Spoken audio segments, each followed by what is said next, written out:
Malai lau mahali e aho e iki mo lele e Tonga kotoa, fia ke taritari lele iki mo tonu, ki o mo ngahi o ngongo mo le dio kai o maa televisone Tonga ki he hoani.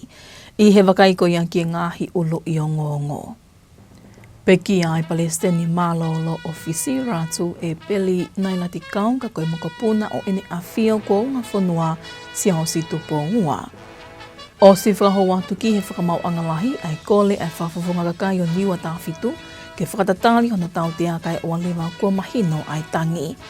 Pea te tau moe ha ai whiewhia ai kai ngā i he wasila a i he kakate ngā awe ki hono langa whakalele i hono whale whakakolo hili hono maumau i e saikolo neko ki tai wā whetawano.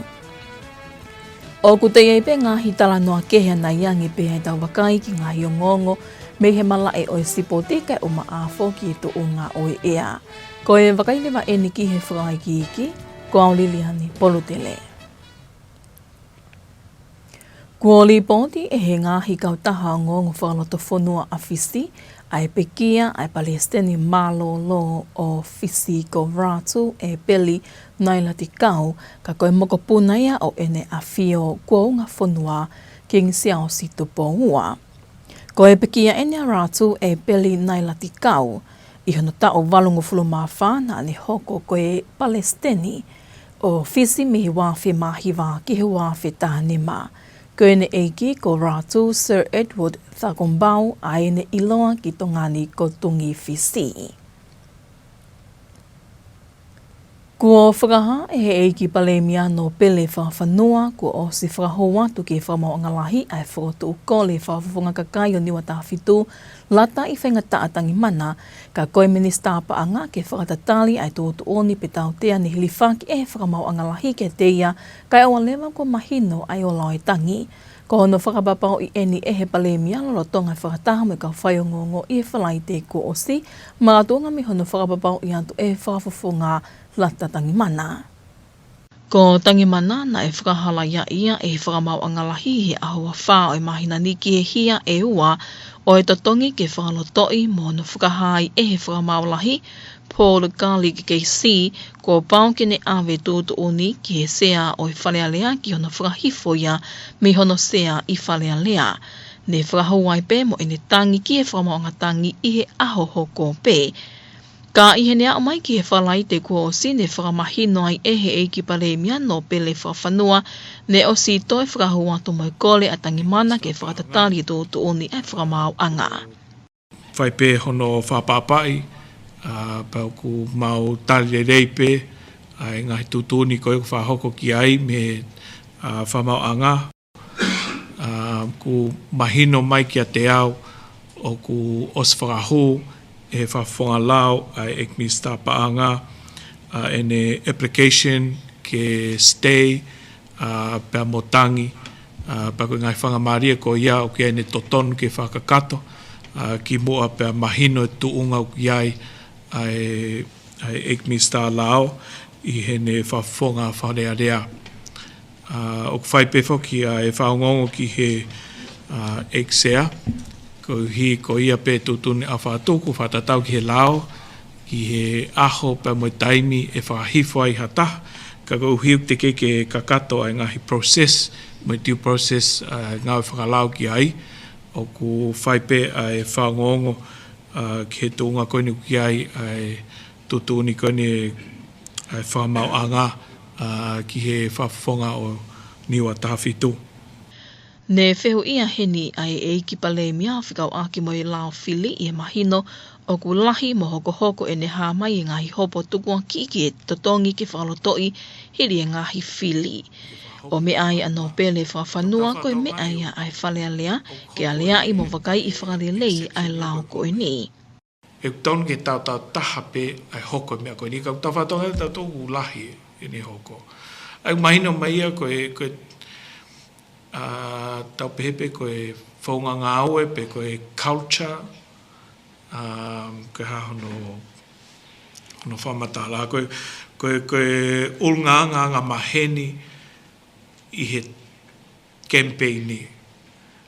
Ke hoki ai e whakanganga e tala e he whakamaolahi i he aho Iha aho ye wikeni ai tūtu uni koe ki hopo civil le whakafufunga kakahi o Tongatapu hiwa 17 tomo ua ka ihe lorotonga ni i he whakamau angalahi o ko lorotonga whahoko ai ne kamata i he pongponge aho ni ai hopo ia ai whakafufunga kakai o Tongatapu wa se misisika i hono tukua ki ia e hono kaunga kantiteiti pe ko uhila mo langi whasi. Nā e kakata i pehi whalaite kua o si polo kalama wike toka ngai kina mau a ngai vi i hono tataki he wā mau ngai vi potu ngāwe meidek i he whingai ake me ngahi hoa ngāwe pehi ki ngai sektor mau a ngai vi katoa pe i Tongani. Ko e hilengi e kakato ai polo kalama ako aho ai mau a ngai vi i Tongani i e whakaamu ke whakatahataha mai kei kau whakafofonga me ngai sektor mau a ngai vi ngai hoa whingai ake una toko nia whakapaanga pehe ki ngai kupa whikau ake katoa pe ke na wale lea ma wakai i ngai whaunga e tokoni ki he tūloa koe o i nā whahoko whatongia wakai i e lao ki mau a ngai vi. Tata whito eni ki he tōtu o ni ngā aue pe hala whanonga mau a ngai vi a Tonga wana wataha wana toruni mā pe iloa ko term plus li te atau kapo mo e whakai ki o i taranoa ko ia. Ko wiki toka ngai kina mau a ngai vi, ne kamata ki pēr polokalama televisone, pe heki polokalama whelafo ki ihe le tio Tonga. I he whakaamu ke whakamāma pe whakalahe ilo i kakai o whanua ki ngā ue me palani e waa mau a ngai vi i he term plus. Ne whaheni mono whakamāma ki kakai o whanua e ngai polokalama ako i he University whanua a Tonga, pe koe TNU, o kwhilawe i mimo o ngai vi. Ka hui ka whanau pe ni ihi te nau whia ko he tawhaaki ko e ni, ke tokoni ki e langa whakalakalaka tu uloa a Tonga he kaha uu. Ne kāwatu ki polokalama ako ne whafofonga me University whakafonua o Tonga, Felicita Vuna. Aia nā ne whakahai ki o ngonga le te o Tonga, ai mahu inga mo whilawe e a koni me ngai polokalama ako o kunauta taki me he University.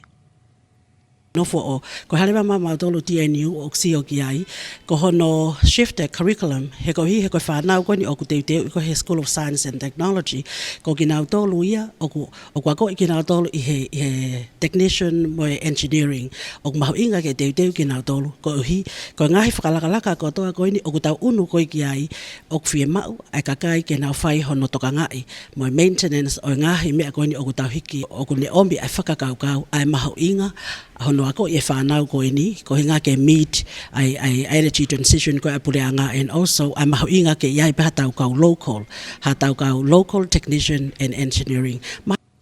Lolotonga e polokalama koni, ne whaia e ngahi alelea ki ono whakalelei i mo whakotua ngai palani ngā ue. Whelelea aki me ngahi kupu whikau aki o ku nau whai e ngai tokoni whakapaanga, kau hi ke nau whemahino aki mo nau whanongo tonu ai ki ngai whakatutu o ngā ue me whie mao e pole anga Tonga, whilawe i mo mau a ngai vi.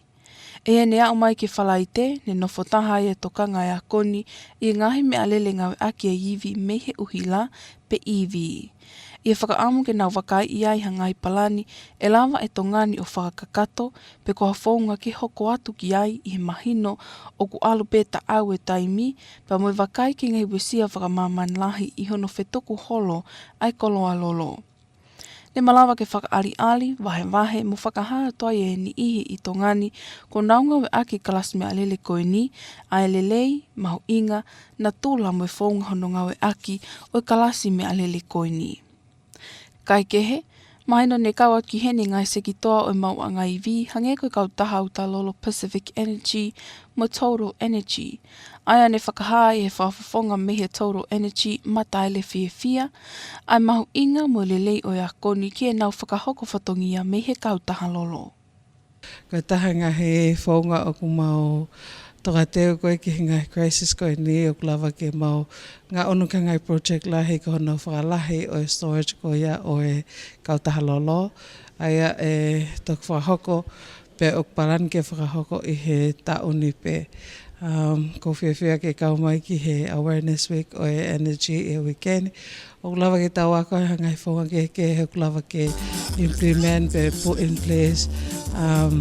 Ke whahoka ngahi palani ki ngahi tau e hongo fulu, tānima pe wanoa ka hoko mai. ke liliu, especially ai lolo, ke ngahi mea o tau mau o tau whanua, ke 100% renewable energy I Tongan.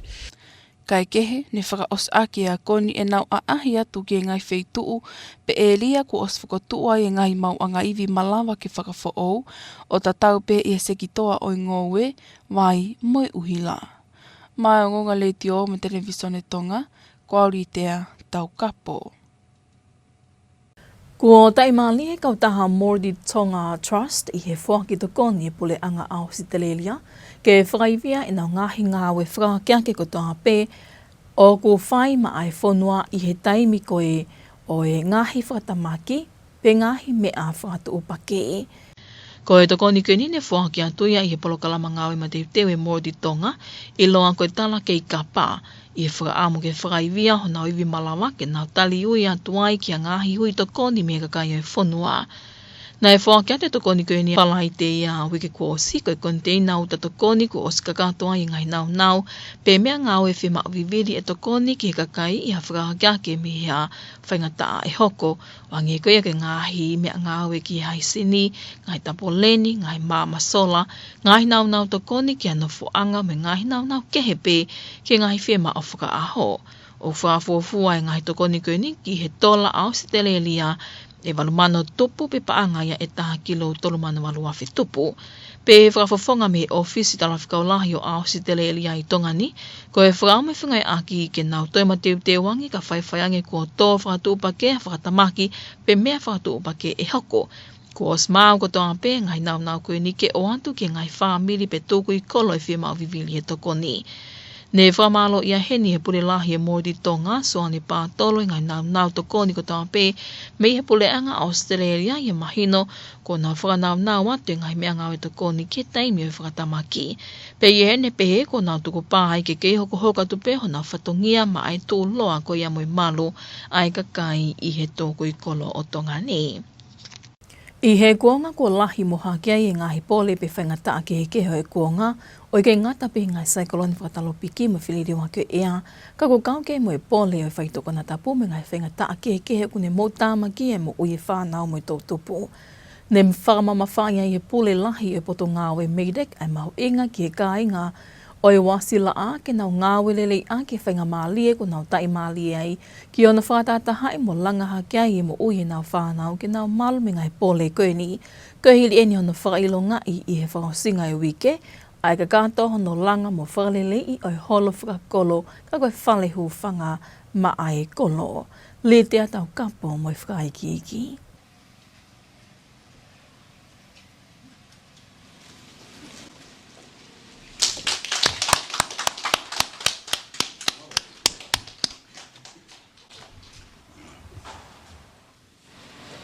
Ko e holo whakakolo ko ka kato no langa mo whakalelei, ko tahaya e holo mo tua he kainga o tamale ne langa I he hiwa whā.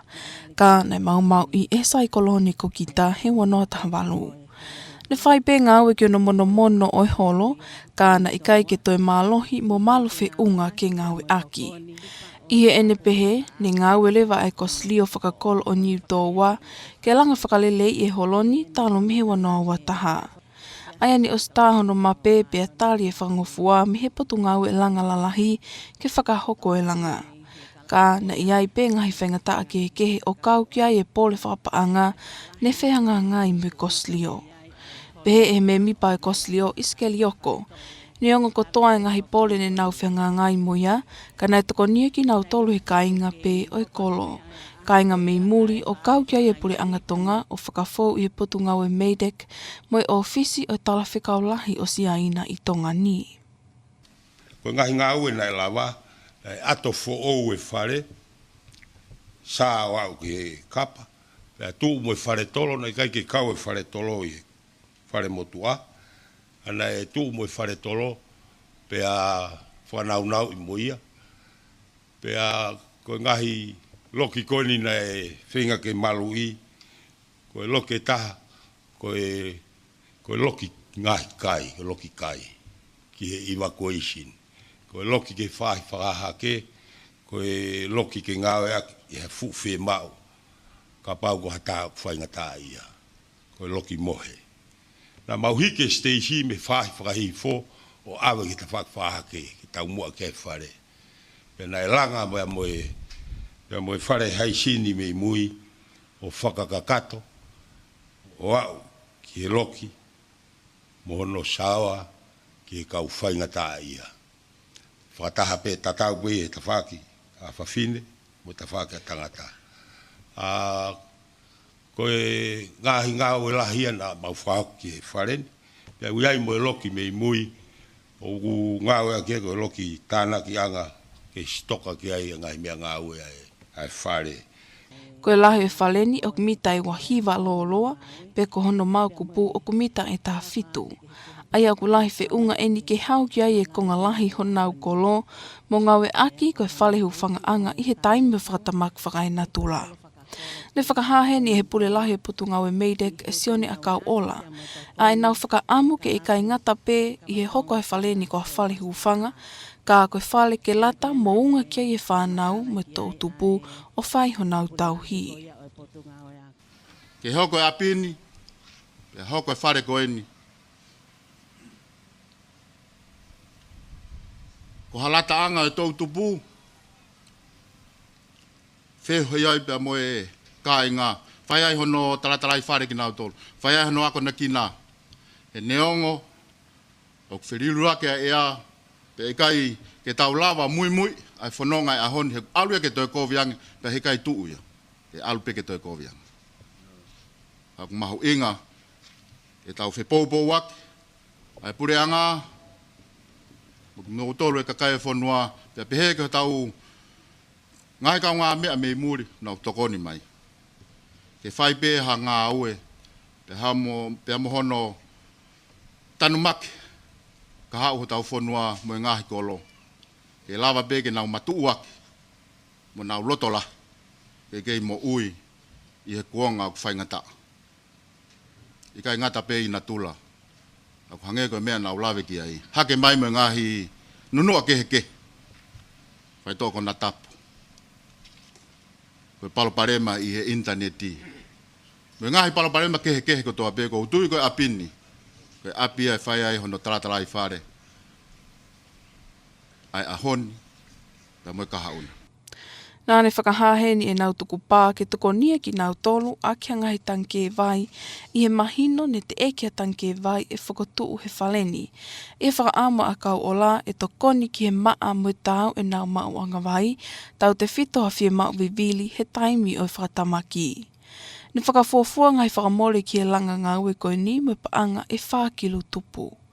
Mai o ngonga le tio mo televisioni Tonga, kōri tea Tongatapu.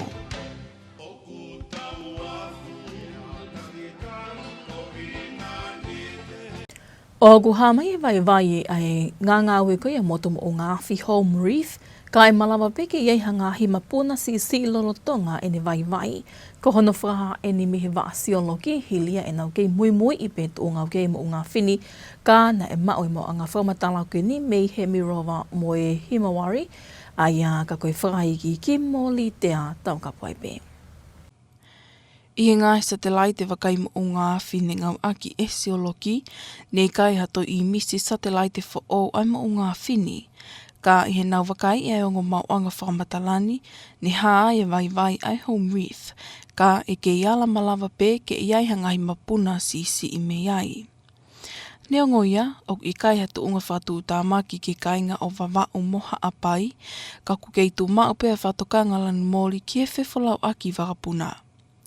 Lolo tonga ia, o ko kei tuku atu pēr whatokanga ke kau wholau tahi, ke kei whakamama o ki pēr mai le tahi e ua mehe home reef, kai owalewa ke tok whanongonongo atu. Ia ngongo tuku atu whakamui, whikau aki me mo o ngā whini ahawa taha o maasini, nei kai ha whailonga hato e ngau e mai mehe mo o ngā whi. Kai kehe, e kehe hoko atu pē a hono Moimoi e he wa asioloki e motu mo ngā whini, ka hui koe mau inga ke whapapau i e tunga malo mo ma teu e kakai o whanua. Mai o ngonga le tio ma televisioni Tonga, kōri tea Tongatapu. Ko e uni o ngongo whalota whanua e ke hawani ke ngahi o ngongo me he mala e o e sipoti hoko mai o kahili ene mo pia o lie.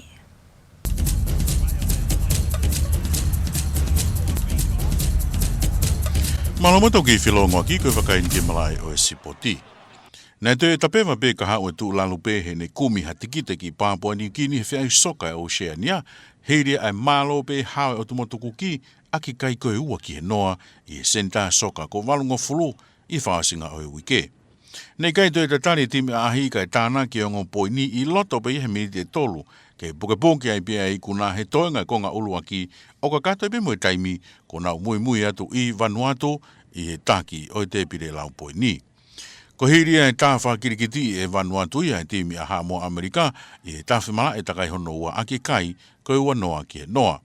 Kai e lorotonga ni kai koe atu motuku ki me he whatoupi koe e malukolo koe e tonga kai tāulu i e Taiano Williams ai fuafuan poini he miniti hono taha no ki mua e tāna ki e toi kamteni a Rarotonga Maui Danny ai poini hono ua pe me ene kai haa se tokanga kau manako soka i loto puha o tonga he miniti pe ia honongo fulmahi wa.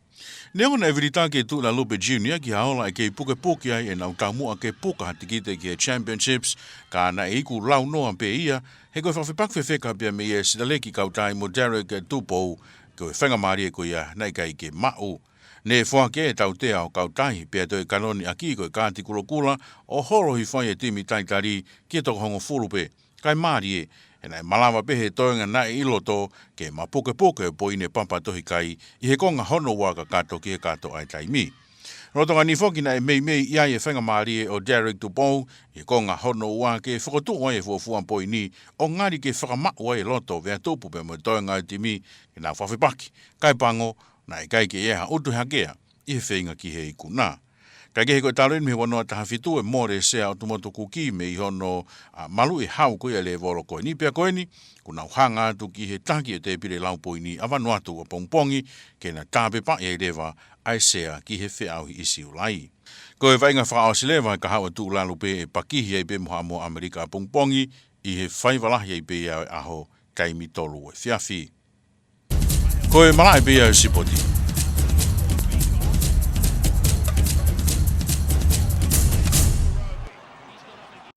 Ko e wakailewa ene ki he tuonga o e ea i hona tuko mai me wa awarai matangia tonga i whamotu whahauka atu e ino ke lelerenga.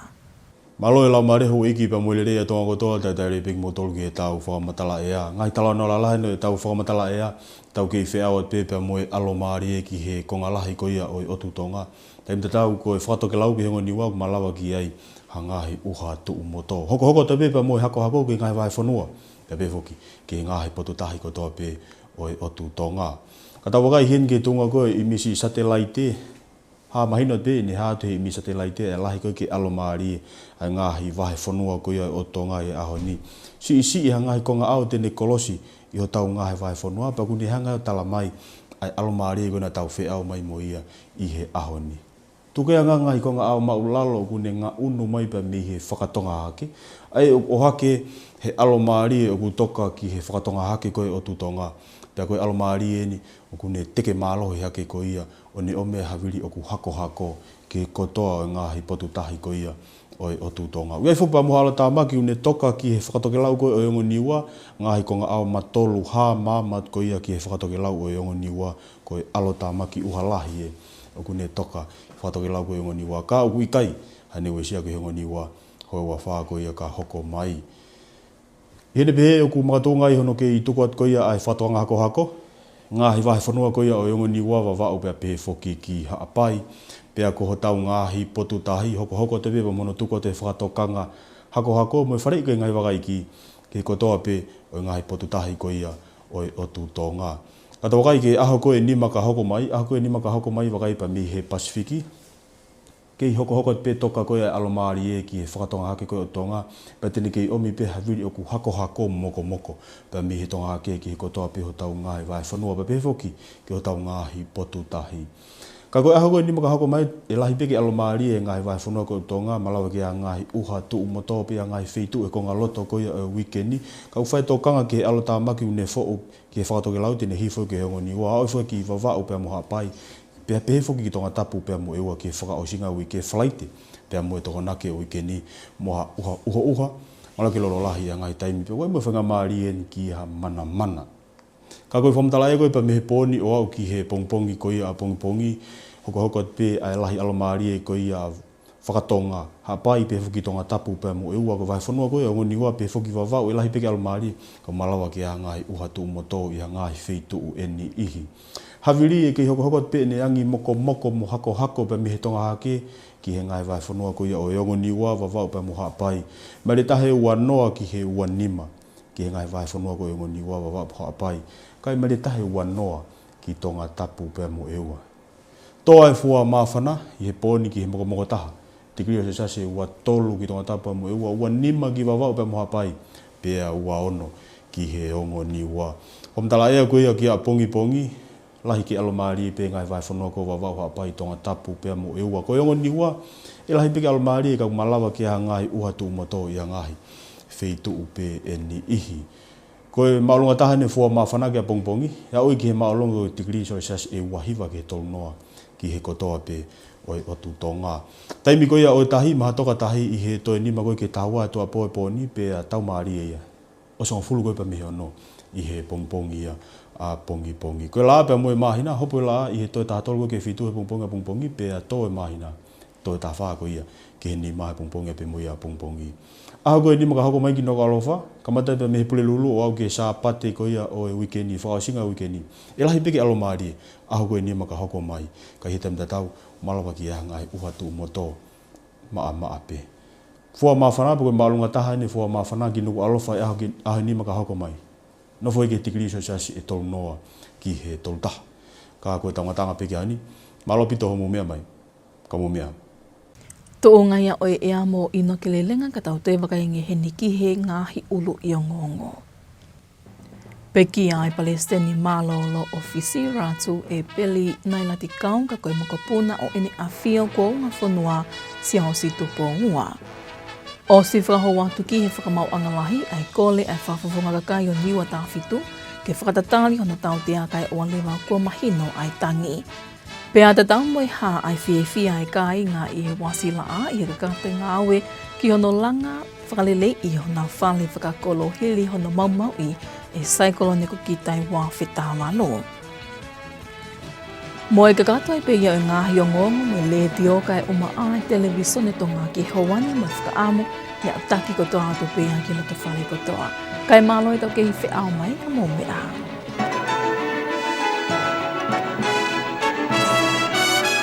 Good evening and welcome to your English news package with the radio and television Tonga news for this Monday evening, March 30th. Looking at today's top stories, former Fiji President Latu e peli naina tikau with Tongan royal ties dies at the age of 84. Lord Whawhanua confirms new 17 MPs legal counsel filed his stay application. And New Tawa celebrates completion of refurbished community hall nearly 9 years after Cyclone Kita. We'll have these and more stories coming up later on in this bulletin, as well as the latest from the sports scene and the latest weather update to wrap up this news package. Now for the news in detail, I'm Liliane Polutele. The former president of Fiji, Latu e peli naila tikau, passed away last week at the age of 84. According to Fiji's local media, he was the grandson of His late Majesty King George II of Tonga. Latu e peli naila tikau served as president of Fiji from 2009 to 2015. His father, Latu Sir Edward Thakumbau, was also a former deputy prime minister in the government led by the late Latu Mara. He was also known as Tungi Fisi. Prime Minister Lord Whawhanua has confirmed that an application has been submitted to the Supreme Court by the Legal Counsel of the People's Representative for Niwa 17 Lata Ifengata Tangimana, who is also the Minister of Finance. The application seeks a stay of the court's decision or sentence imposed on him until the outcome of his appeal is known. Lord Whawhanua made the announcement during a press conference last Friday following confirmation from Tangimana. Tangimana was convicted by the Supreme Court on the 24th of this month on 2 counts of bribery. Chief Justice Paul Garlick KC stated that the ruling will be forwarded to the Speaker of Parliament for consideration of his removal from Parliament. Tangimana filed his appeal with the Court of Appeal the following day. The Prime Minister says Tangimana has the legal right to seek a stay, and government will await both the court's decision and the Speaker's ruling, which will determine when and if the seat becomes vacant. Lord Whakawhanua added that the process is not yet complete, and government will respect oral court decisions, including those relating to civil cases under the Electoral Act following the November 2025 election. He also acknowledged growing concerns over the number of bribery-related cases, saying the Electoral Act is a matter for Parliament to review. Meanwhile, a ruling is expected this week in the civil case involving the People's representative for Tongatapu 917 Tomo'ua. Māori Tonga Trust is now better equipped and prepared to respond to future humanitarian emergencies following the handover of emergency response supplies from the Australian government. The support was delivered under the Talake Kapa Humanitarian Preparedness Program, strengthening Tonga's national capacity to respond effectively to disasters. Lydia Taukapo with the detail. The shipment includes hygiene kits, shelter toolkit, solar lighting systems, water filtration unit, tarpaulins and community water storage equipment. Second Secretary of the Australian High Commission said the partnership with Māori Tonga Trust helps ensure essential relief items are in place before disasters strike. This is to help them deploy quickly when communities need them most. The CEO of Māori Tonga Trust, Soane Patolo, says this assistance enables vital supplies to be available and positioned for immediate use when disasters occur. As such, they remain committed to working with government and partners to strengthen resilience in communities across Tonga. The supplies will be integrated into national response mechanism, enabling rapid distribution during times of crisis. The initiative reflects the shared commitment of the Australian Government and Māori Tonga Trust to strengthening community resilience, enhancing disaster preparedness, and ensuring that vulnerable populations across Tonga are better protected in the face of future emergencies. The shipment, valued at 138,000 Tongan ba'anga, equivalent to 80,754 Australian dollars and 19 cents. Reporting for Radio and Television Tongan News, I'm Lydia Taukapo. The people of New Dowa are ecstatic as they witness the completion of the refurbished community hall on Saturday, nearly 9 years after it was damaged by Cyclone Kita in 2018. The hall, originally built in 1994, has now been upgraded to serve as an evacuation center during a disasters. Lydia Taukapo again with the detail.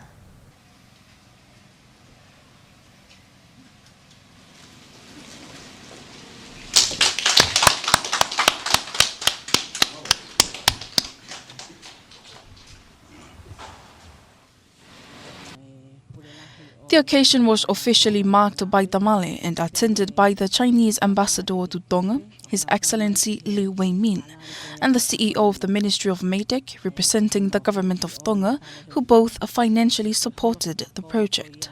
Council member Ezekiel Yoko says work began in 2021, but progress was delayed due to financial and other challenges. Despite this, help from the local community, relatives and people of New Dowa overseas, the government of Tonga and the Embassy of China brought the project to completion. The dimension of the house, the hall is about 29 by 17 meters wide. That's about 551 meters square. It will accommodate more than 200 people in times of evacuation. Wash facility is 9.9 meters length, 8 meters wide, 72 meters square, and fully furnished to provide for disabilities.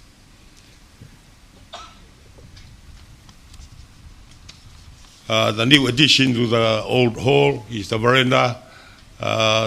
We have a new kitchen yet to be finished. There's a bedroom and a storeroom and office space.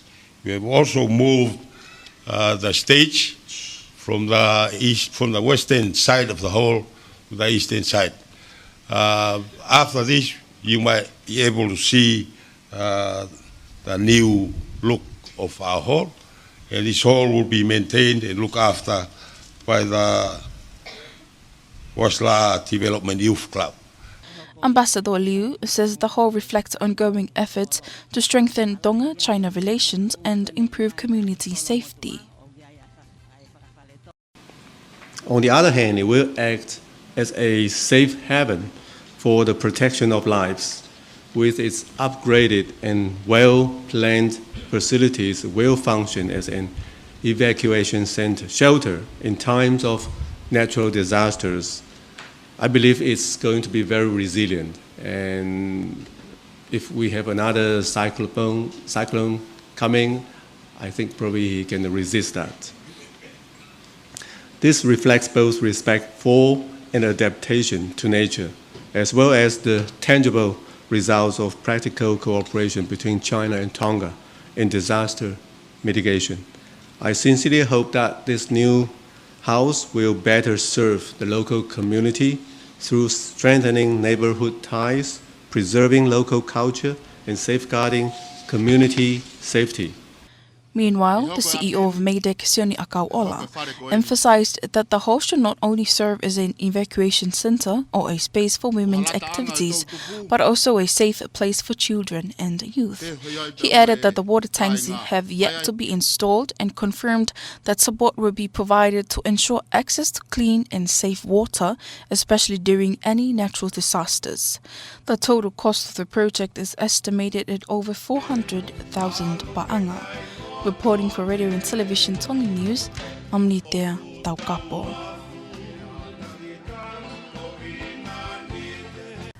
The Tonga Geological Services says volcanic activity at Home Reef remains low, with no significant eruptions detected since the last update on 21st of March this year. Monitoring websites report only minor activity, and satellite images of the volcano are currently unavailable. However, other monitoring systems including Marora and Himarai continue to show low heat levels. TGS warns that small eruptions could still occur despite the overall low activity. The alert level for Home Reef remains at orange, and TGS will continue close observation. The volcanic activity currently poses a low risk to communities in Vava'u and Ha'apai. Monitoring will continue in the coming weeks to ensure public safety with ongoing assessment, tracking activity and evaluating potential hazards. Reporting for Radio and Television Tongan News, I'm Litea Taukapo. That's your local news for tonight. After this break, we'll join Bia Oli for the latest in sports.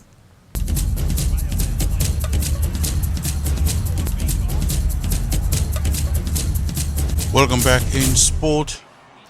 Tonga's Nuku'alofa Junior side has suffered another defeat in the OFC Under-16 Men's Championship 2026 qualifying tournament. They went down 2-0 to the Cook Islands at the Latu Tonga Soccer Centre on Saturday. The Cook Islands scored twice within 3 minutes in the first half, capitalizing on defensive errors to secure the win. Despite needing a victory to stay in contention, Tonga struggled to recover with Sitaleki Kautai and Derek Tubou creating limited chances. Tonga's hopes were further reduced when Kautai was sent off just before half-time after receiving a second yellow card. The Cook Islands held on to claim their second straight win, moving level with Vanuatu on 6 points. The result means both Tonga and American Samoa are eliminated from the tournament. They will now meet in their final match, with Vanuatu and the Cook Islands face off to decide who advances to the championship in Papua New Guinea. And that's sports news.